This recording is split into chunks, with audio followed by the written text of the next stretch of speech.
Nah, di sini juga bisa kelihatan ya, ini tuh ada kayak potongan cabai-cabainya gitu, terus ada kremesannya juga. Jadi mereka sih bilangnya tuh kayak rempeyek daun jeruk sih, tapi gue bilangnya sih tuh kayak kremesan karena kecil gitu sih, bukan yang kayak kerupuk kayak rempeyek asli itu kan yang apa gede gitu kan kayak kerupuk gitu kan, tapi ini lebih kayak kremesan gitu sih. Nah, untuk aromanya sendiri, rasanya tuh aroma daun jeruknya tuh ketara banget ya, benar kuat banget. Gue bakal kasih rekomendasi lagi dua film Jepang yang harus banget kalian tonton. Nah, ini dua genrenya nih, yang satunya itu thriller, yang satunya lagi itu kayak sci-fi gitu lah.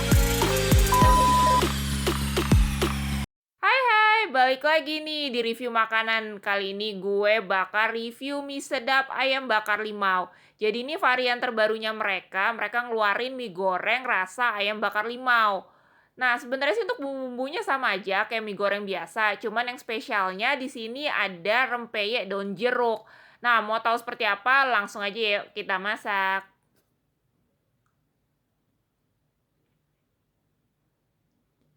Nah, ini gue kali ini bakal masak langsung 2 bungkus. Jadi gue bakal mukbang ala-ala gitu deh. Sambil nanti gue juga bakal kasih kalian rekomendasi 2 film Jepang yang bisa kalian tonton di weekend ini.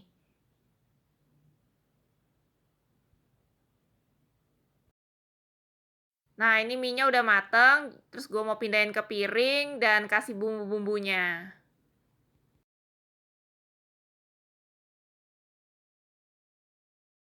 Nah, yang pertama gue bakal kasih ini ada kayak minyak cabe gitu ya, minyak bumbu gitu, terus sama ada kecap juga.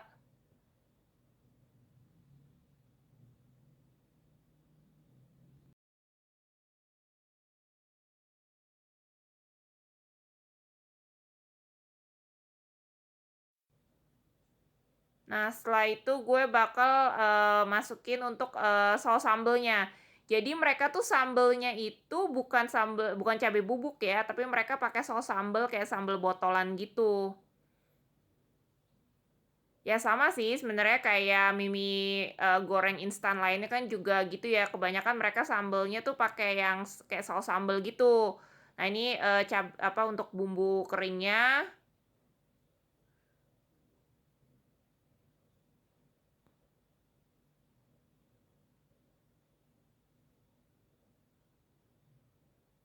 Nah, ini gue masukin lagi untuk sambelnya. Nah, berikutnya gue bakal masukin untuk si rempeyek daun jeruknya. Oh, ternyata tuh bentukannya tuh bukan kayak rempeyek gitu ya, lebih kayak kremesan ayam sih sebenarnya kalau gue lihat ya. Cuman nggak tahu sih ya rasanya, nanti kita cobain.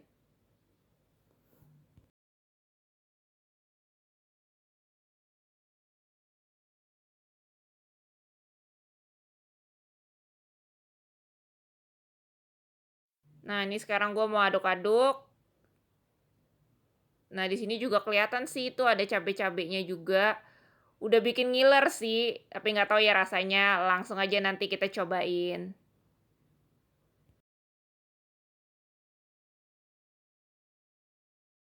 2,000 years later. Nah, ini untuk mie-nya yang tadi udah gue masak, gue langsung masak 2 bungkus ya.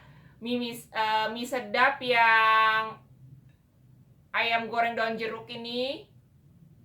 Nah, kayak gini penampakannya. Nah, di sini juga bisa kelihatan ya, ini tuh ada kayak potongan cabe-cabenya gitu. Terus ada kremesannya juga. Jadi mereka sih bilangnya tuh kayak rempeyek daun jeruk sih, tapi gue bilangnya sih itu kayak kremesan karena kecil-kecil gitu sih. Bukan yang kayak kerupuk kayak rempeyek asli itu kan yang apa gede gitu kan kayak kerupuk gitu kan. Tapi ini lebih kayak kremesan gitu sih. Nah, untuk aromanya sendiri, rasanya tuh aroma daun jeruknya tuh ketara banget ya, benar-benar kuat banget. Nah, terus tadi itu kalian bisa lihat kan, jadi cabenya itu mereka pakai kayak sambal apa saus sambal gitu sih, bukan yang kayak cabai bubuk kayak biasanya gitu. Nah, langsung aja gue cobain. Nah. Hmm.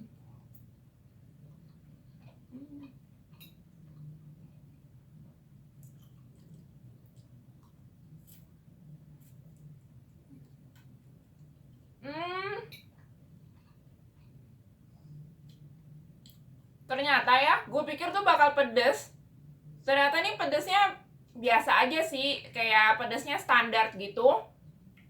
Mungkin kalau misalnya gue bikin mie-nya cuma satu bungkus, nggak terlalu pedes ya, nggak berasa gitu pedesnya. Tapi ini karena gue bikin langsung dua, jadi kan cabenya jadi 2 bungkus. Lumayan, tapi light banget sih buat kalian yang suka pedes sih, segini nggak pedes sih. Ini standar banget, jadi buat yang nggak suka pedes juga aman sih, makan ini nggak bakal kepedesan.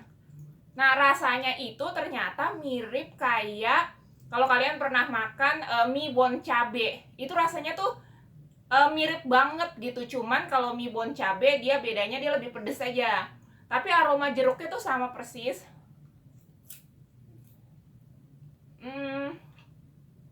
Sama untuk bumbunya dia lebih light. Kalau yang mie bon cabe dia bumbunya lebih strong.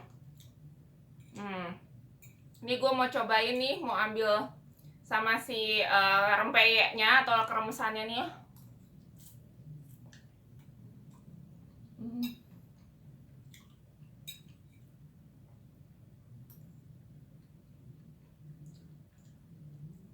Nah, untuk rempeyeknya sendiri karena dia bentuknya tuh udah remahan gitu ya, jadi kayak keremesan gitu, jadi nggak terlalu berasa banget.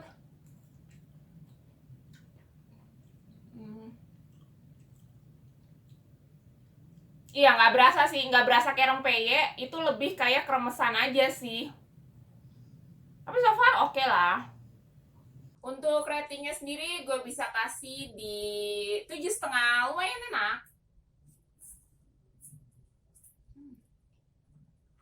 Oke lah.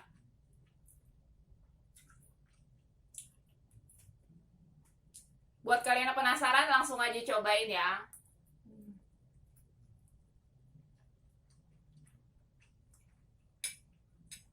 Nah, sambil gue lanjut makan si mie sedap yang ayam goreng jeruk ini, gue bakal kasih rekomendasi lagi 2 film Jepang yang harus banget kalian tonton. Nah, ini 2 genrenya nih, yang satunya itu thriller, yang satunya lagi itu kayak sci-fi gitulah. Dan kedua pemainnya itu mereka tuh yang terkenal biasa main di drama romance. Jadi di film ini mereka beda banget aktingnya, nggak kayak yang biasa-biasanya mereka main. Yang pertama itu ada filmnya dari Yamaken, yang terkenal memang kebanyakan dia tuh selalu mainnya tuh sebagai ikemen gitulah, jadi cowok-cowok ganteng, terus biasanya drama romance ceritanya. Nah, kali ini dia main di The Door into Summer. Jadi dia di situ itu berperan sebagai orang yang bisa pembuat robot lah gitu. Jadi mekanik untuk yang buat ciptain robot-robot. Nah, yang satunya lagi itu filmnya judulnya Mass Ward.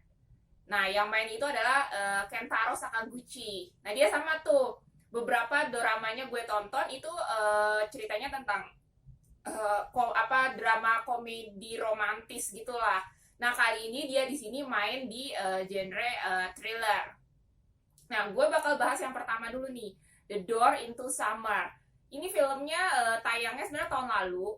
Jadi sebenarnya sempat tertunda gitu karena pandemi ya. Harusnya tuh di 2020 kalau nggak salah, tapi karena pandemi jadi dimundurin jadi 2021. Nah, filmnya ini tuh berlatar tahun 95.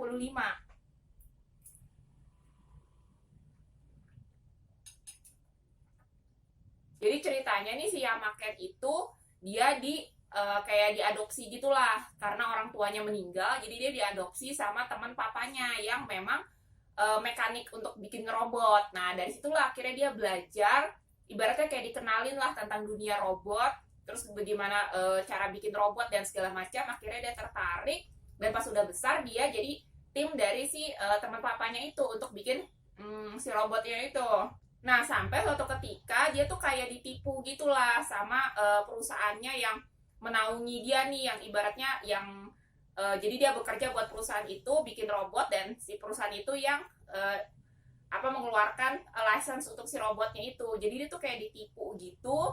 Jadi kayak harusnya itu kan punyanya dia tuh robotnya tuh sebagai dia nih penciptanya, tapi license-nya tuh kayak diambil gitulah, jadi punyanya si perusahaan itu gitu. Intinya pokoknya dia kayak ditipu gitu.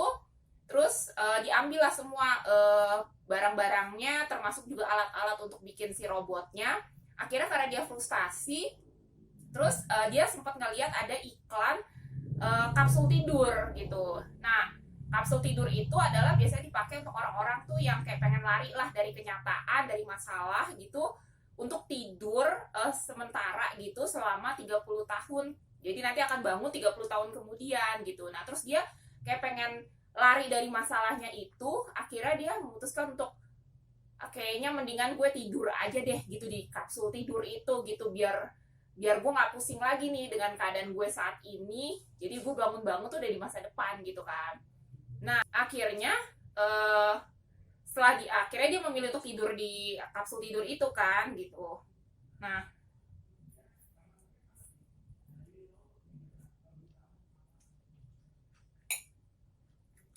dari dia kecil itu sampai dia besar itu dia punya temen yang anaknya dari si rekan bokapnya itu ya, yang ibaratnya jadi kayak teman dekatnya dia lah gitu. Dan si anaknya teman bokapnya itu tuh kayak ada perasaan gitulah sama si Yamaken. Nah, yang ceweknya itu diperankan sama kayak Kiyohara. Nah, cuman kayak di situ tuh kayak masih bertepuk sebelah tangan gitulah. Nah, akhirnya dan dia nggak tahu tuh kalau si mereka tuh sebelum si Yamaken yang memutuskan untuk tidur di kapsul itu, mereka sempat kayak berantem gitu. Jadi nggak tahu nih si ceweknya itu bahwa si Yamaken bakal tidur selama 30 tahun itu gitu. Nah, setelah 30 tahun itu kebangun lah kan si Yamaken. Nah, akhirnya di situ dia kayak nyari-nyari nih si ceweknya itu, dan ibaratnya pengen mengubah lah masa lalunya itu gitu. Maksudnya dia pengen kejadian dia ditipu itu tuh nggak terjadi gitu loh, biar tetap dialah yang diklaim sebagai orang publik tuh tahu kalau dia memang menciptakan si robotnya itu gitu di masa lalunya itu. Akhirnya dia kembalilah ke masa lalunya dia, memperbaiki masa lalunya, dan juga untuk bisa memperbaiki hubungan dan menyelamatkan si ceweknya itu. Karena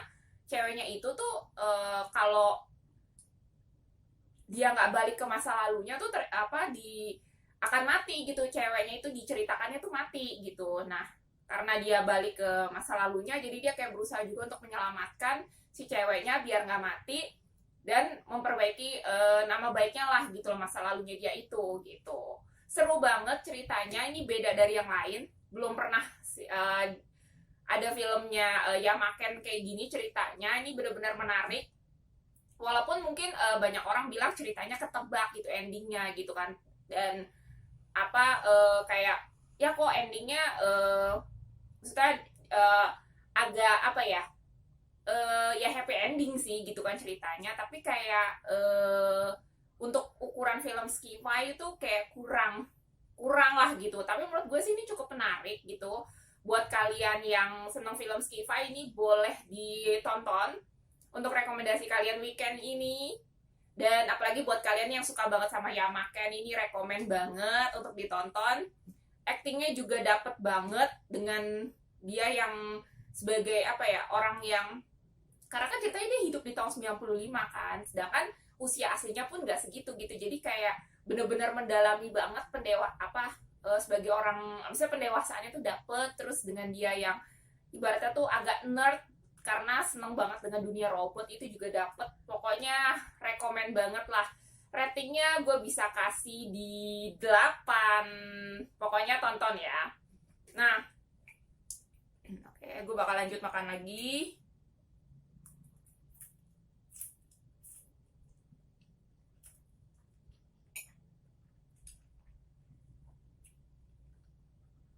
Nah, untuk yang kedua, ini juga salah satu favorit gue. Judulnya Masward. Jadi ini kalian bisa nonton, ada di Netflix, terus juga lagi tayang juga di Japan Film Festival. Jadi kalian juga yang mau nonton juga bisa di sana. Salah satu film yang diputar di festival itu. Jadi ini bercerita tentang pemainnya sendiri. Pemainnya itu ada Kentaro Sakaguchi. Dia di situ berperan sebagai dokter muda yang diminta sama seniornya di rumah sakit, yang juga adalah mantan pacar, kayak kakak ipar, kayak kakaknya dari mantan pacarnya dia. Nah, dia diminta untuk menggantikan tugasnya si kakak pacarnya itu untuk bertugas di rumah sakit.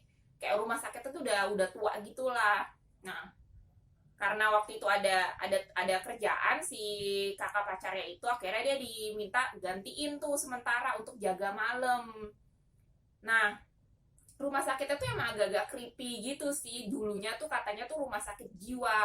Nah, sekarang itu rumah sakit untuk orang-orang tuh yang emang punya penyakit yang penyakit berat lah gitu, yang ibaratnya tuh udah nggak bisa gerak lah gitu. Jadi kayak harus tiduran aja gitu di rumah sakit, di opnam gitu, udah nggak bisa beraktivitas lagi lah, ibaratnya kayak ada juga yang memang kayak mati suri lah mereka di situ, yang kayak udah nggak bisa diselamatin gitu, yang ibaratnya kalau alat-alat medis dicabut mereka meninggal gitu. Nah, itu 80% adalah pasiennya tuh pasien-pasien seperti itu gitu. Nah, jadi itu kayak agak-agak dari awal tuh udah ditunjukin, dari gedungnya pun juga gedung tua, terus juga ngelihat pasiennya juga agak-agak ya aura-aura creepy-nya tuh udah mulai muncul sih di awal-awal filmnya gitu. Nah, dan di situ tuh anehnya staffnya tuh gak banyak. Jadi cuma ada 2 perawat sama ada satu dokter kepala rumah sakitnya itu gitu kan. Nah, sampai ada satu kejadian pembunuhan, bukan pembunuhan sih, pas malam-malam ada perampokan di satu minimarket dekat rumah sakit itu. Nah, terus ada salah satu pengunjungnya yang kena tembak, jadi kayak korbannya gitulah. Nah, dibawa ke rumah sakitnya dia tuh, tempat dia tugas tuh. Nah, yang si pengunjungnya itu gitu. Nah, itu yang main ada si Mei Nagano, untuk si yang berperan sebagai si pengunjungnya itu yang kena korban tembak itu. Nah, si si perampoknya itu dia pakai masker, jadi kayak model-model di film Scream gitu sih. Cuman kan kalau di Scream kan itu senjatanya pakai pisau, kalau ini pakai pistol gitu. Dan di sini dia cuman hanya melakukan sekali tembakan aja sih gitu, maksudnya penembakannya cuma sekali itu aja gitu. Jadi setelah itu udah nggak ada lagi tuh penembakan, cuman jadi kayak kan akhirnya buron tuh si penjahatnya itu. Nah, dia ikutan sama si korbannya ke rumah sakit. Nah, jadi kayak nyandra orang-orang di rumah sakit itulah akhirnya si penjahatnya itu gitu kan. Jadi tuh bisa dibilang tuh kayak 80%, 90% filmnya tuh memang mayoritas memang scene-nya tuh adalah di rumah sakit itu gitu. Gimana caranya tuh si Kentaro-nya itu tuh dia untuk menyelamatkan orang-orang di rumah sakitnya itu dari sandraan si penjahatnya ini, penjahat bertopengnya ini gitu. Sambil juga dia mengungkap kasus keganjalan di rumah sakit ini gitu. Karena dia menemukan ada keganjalan juga dari si dokter kepala ini gitu sama susternya gitu. Saya kayak ada yang ditutup-tutupin gitu. Di samping juga mereka sendiri pun juga takut sih gitu, karena sebagai sandraan si penjahatnya ini gitu. Jadi kayak dia tuh memecahkan 2 kasus lah si Kentaro itu gitu. Jadi disitulah nanti keseruannya gitu. Kita kayak ikutan mikir sih di situ, karena gue sendiri pun juga nggak kebayang gitu kalau maksudnya siapa sih penjahatnya bertopeng itu, terus kenapa bisa ada penyanderaan, misalnya penembakan di minimarket, terus akhirnya jadi ikutan karena dia dikejar polisi, akhirnya dia ikutan ke rumah sakit sama si korban, terus akhirnya nyandra orang-orang di rumah sakit gitu. Terus di situ juga akhirnya nanti apa namanya terungkap gitu rahasia rumah sakit itu gitu. Maksudnya dugaan-dugaan awal gue tuh melenceng semua gitu loh, jadi kayak nggak ketebak gitu lah. Ceritanya itu keren banget, seru, menegangkan.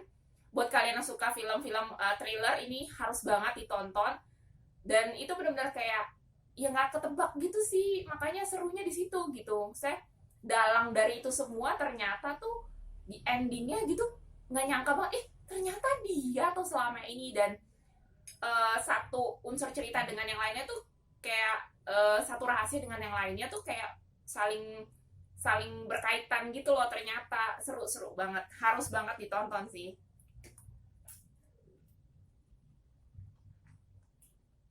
Dan di situ aktingnya Kentaro Sakaguchi tuh the best sih di situ, karena gue pertama kali nonton dia itu justru di drama romantisnya dia, drama romantis komedi gitu sih. Nah jadi pas nonton dia di sini tuh bener-bener kayak beda banget 180 derajat. Bener-bener dia di sini serius, terus kayak caranya dia mengungkap kasus, terus kayak keberanian dia untuk melawan si penjahatnya itu tuh bener-bener keren sih, top banget, harus banget kalian nonton.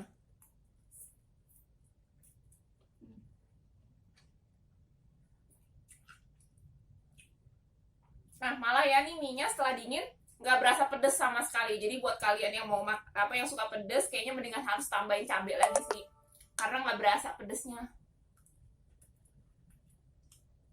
Kalau tadi sih baru-baru tuh ada lah pedes-pedesnya dikit, tapi lama kelamaan kayak udah dingin tuh udah pedesnya kayak hilang gitu loh.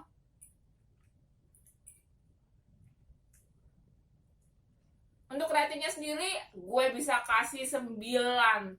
Soalnya ini gue jarang-jarang ya nonton film atau series Jepang yang tentang pembunuhan-pembunuhan gitu.